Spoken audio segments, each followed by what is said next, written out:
Los pulmones son dos, uno derecho y uno izquierdo. El pulmón derecho es el más grande y posee 3 lóbulos, mientras que el izquierdo solamente posee 2 lóbulos y la escotadura cardíaca que aquí no se ve.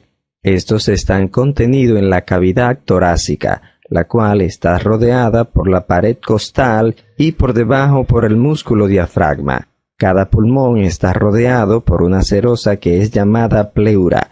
Esta pleura está recubierta por mesotelio y está compuesta por 2 hojas. Una hoja visceral, que es la que se adosa a la superficie de los pulmones, y una hoja parietal, que es la que se adosa a la superficie de la cara interior de la pared torácica. Entre estas 2 capas está el espacio pleural, que es un espacio virtual que contiene líquido pleural, el cual es producido por las células mesoteliales. Este líquido sirve como lubricante para los movimientos respiratorios. Ambas capas de la pleura, es decir, la pleura visceral y la pleura parietal, se unen a nivel del hilio del pulmón, que es la zona por donde entran y salen los vasos sanguíneos, linfáticos, bronquios y nervios.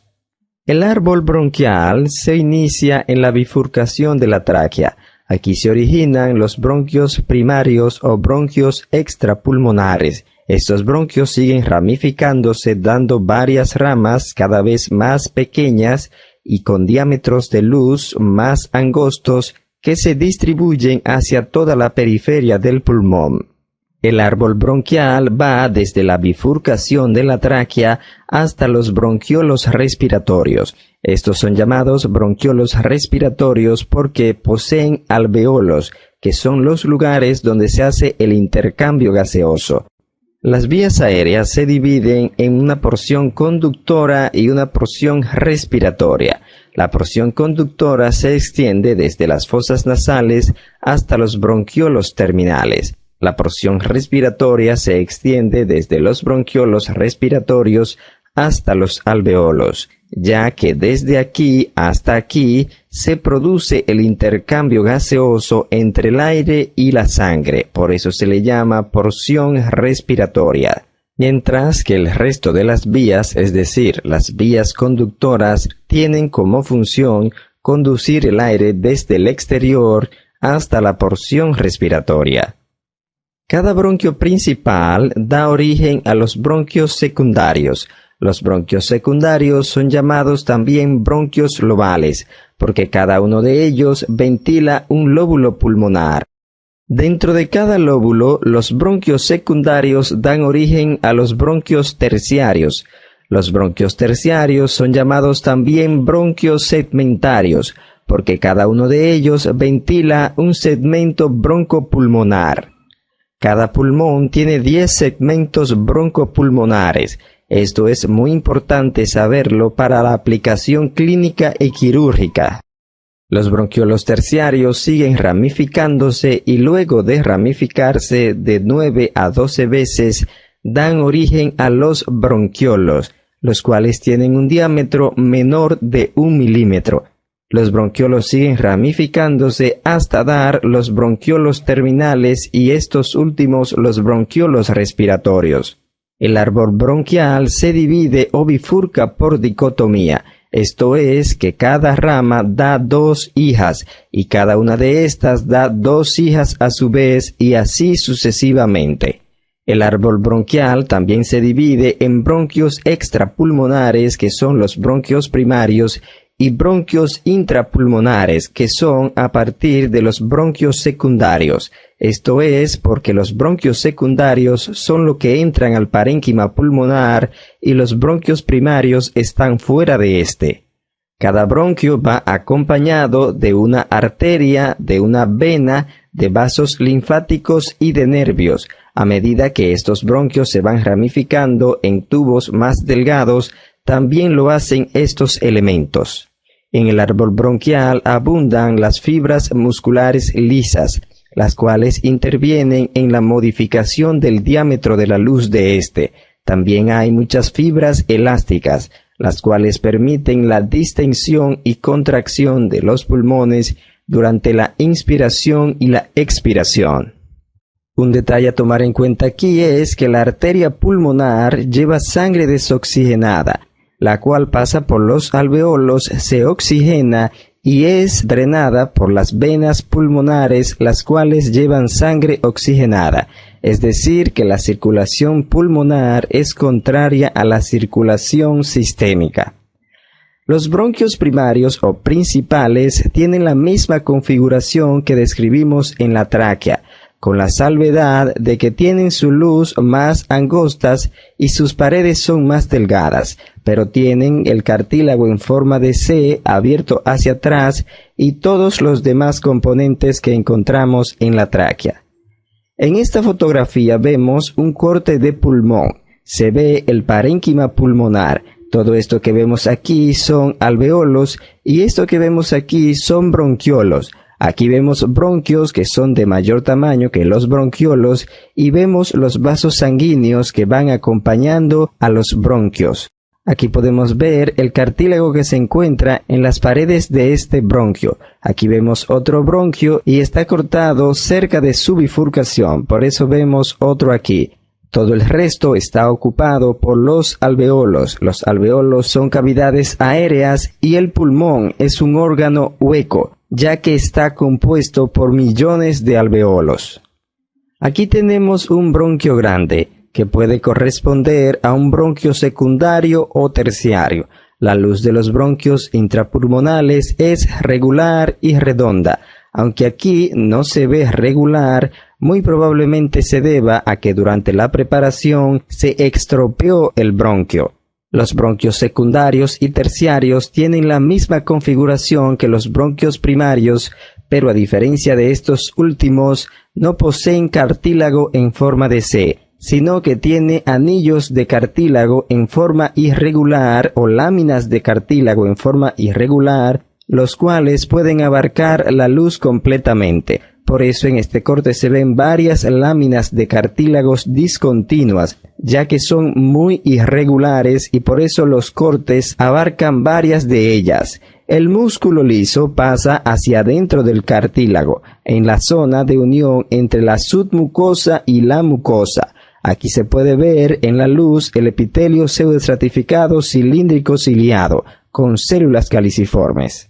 Tanto en la mucosa como en la submucosa abundan igualmente las glándulas mucosas y mixtas, las cuales desembocan sus conductos hacia la superficie del bronquio. Aquí tenemos una rama de la arteria pulmonar que lo acompaña. Todo esto que lo rodea es tejido pulmonar y aquí vemos bronquiolos. En este corte podemos ver un bronquio más pequeño. A medida que los bronquios se van ramificando, su luz va disminuyendo y el músculo va aumentando. Aquí se puede ver el núcleo muy claramente entre la submucosa y la mucosa. Está por fuera de la lámina o membrana elástica. Aquí se pueden apreciar las glándulas mucosas serosas y mixtas. Estos son vasos sanguíneos. El cartílago va disminuyendo a medida que los bronquios se van ramificando y en los bronquios pequeños solamente encontramos pequeñas partículas de cartílago y cada vez más aumenta la cantidad de músculo liso que los rodea. Esto provoca que la luz de los bronquios pequeños se vea de manera irregular o estrellada debido a que está plegada por la presencia del músculo liso que rodea la mucosa. Este músculo se dispone en dos capas en espirales abiertas. Las glándulas serosas y mucosas que están en la submucosa también van disminuyendo a medida que los bronquios se ramifican y dan ramas más pequeñas.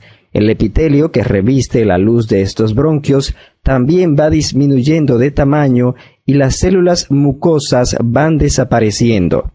En la lámina propia de los bronquios pequeños, al igual que en los bronquios mayores y en la tráquea, hay mucho tejido linfático y a veces pueden formar nódulos linfáticos, especialmente en los lugares de bifurcación de los bronquios. Por fuera de los bronquios tenemos una adventicia que es tejido conectivo fibroelástico que se une con el resto del parénquima del pulmón.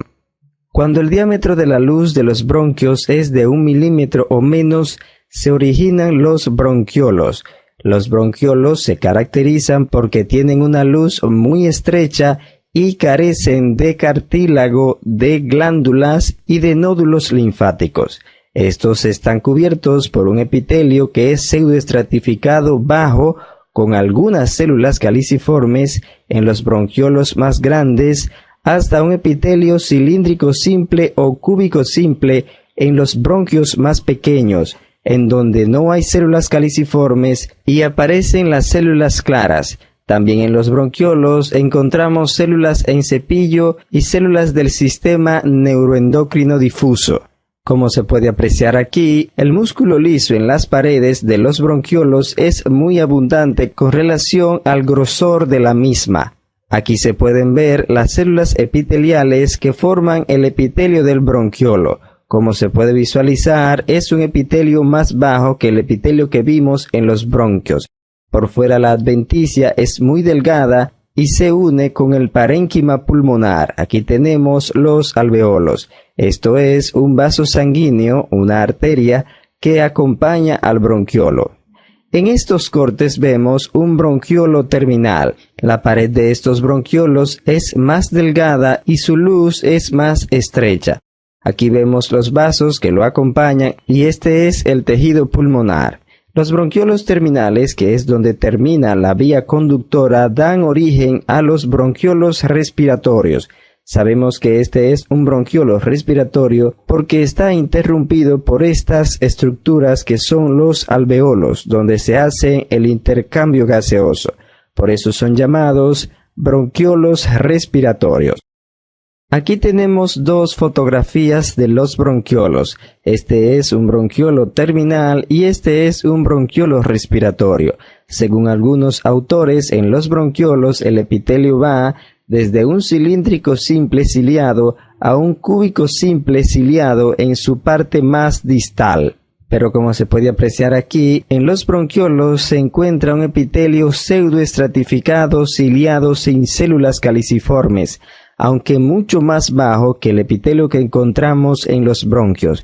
Ya en la porción terminal o en la porción más distal, el epitelio se convierte en un epitelio cúbico simple ciliado. Este epitelio cuenta con células claras, las cuales son células que tienen gránulos de secreción que vierten un líquido que funciona como un factor tensoactivo para mantener la permeabilidad de los bronquiolos. Además, estas células degradan sustancias tóxicas que vienen en el aire mediante las enzimas del citocromo P450.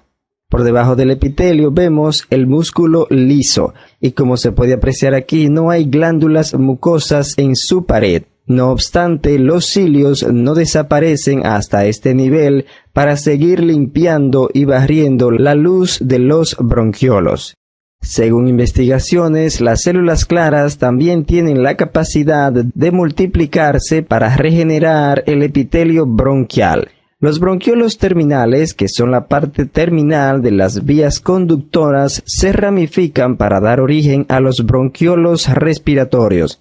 Los bronquiolos respiratorios, como ya hemos dicho, tienen sus paredes interrumpidas por los alveolos. Estos bronquiolos respiratorios se ramifican 2 o 3 veces.